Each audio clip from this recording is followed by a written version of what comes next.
Mambo vipi wapenda watazamaji wa Rukia's Kitchen, leo tujifunze jinsi ya kupika sosi ya ukwaju nzito na nzuri sana kutolewa kwa viazi, kachori ama bajia.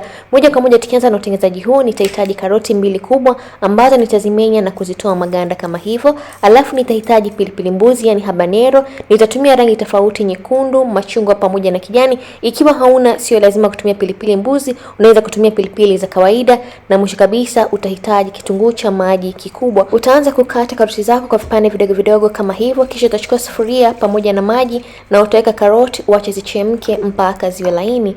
Alafu utachukua kibakuli pamoja na ukwaju kiasi na chumvi kiasi pamoja na maji, na utawacha ukwaju uroweke kwa dakika 15 mpaka 20.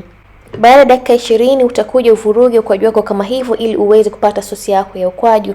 Ikifika hapa unaweza kuongeza maji ikiwa utataka ukwaju wako uwe mwepesi, lakini mimi sitaongeza maji kwa sababu nataka ukwaju wangu uwe mzito. Kisha utachukua blender yako na utamimina ukwaju wako. Hakikisha tembe, yani hizo konde za ukwaju zisiingie kwenye blender ili ukwaju wako usiwe mchungu, na utaweka na mahitaji yako ambayo tumeyataja hapo mwanzoni: kitunguu chako cha maji, pilipili mbuzi pamoja na karoti ambazo tumezichemsha hapo mwanzoni, na utaongeza na kitunguu saumu kijiko kimoja chakula na tangawizi iliyosagwa kijiko kimoja chakula na chumvi kiasi, na utasaga mpaka kila kitu kisagike vizuri.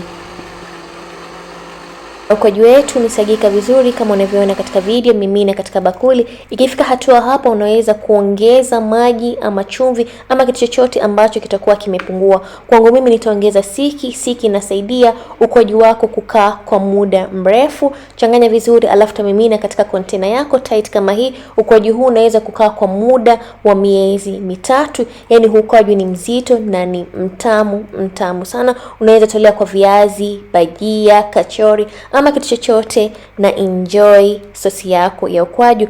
Usahau kushare, kusubscribe na kulike video hii. Ukilike video hii inakuza ukuaji wa channel yangu, na asanteni tena na kwaherini, bye bye.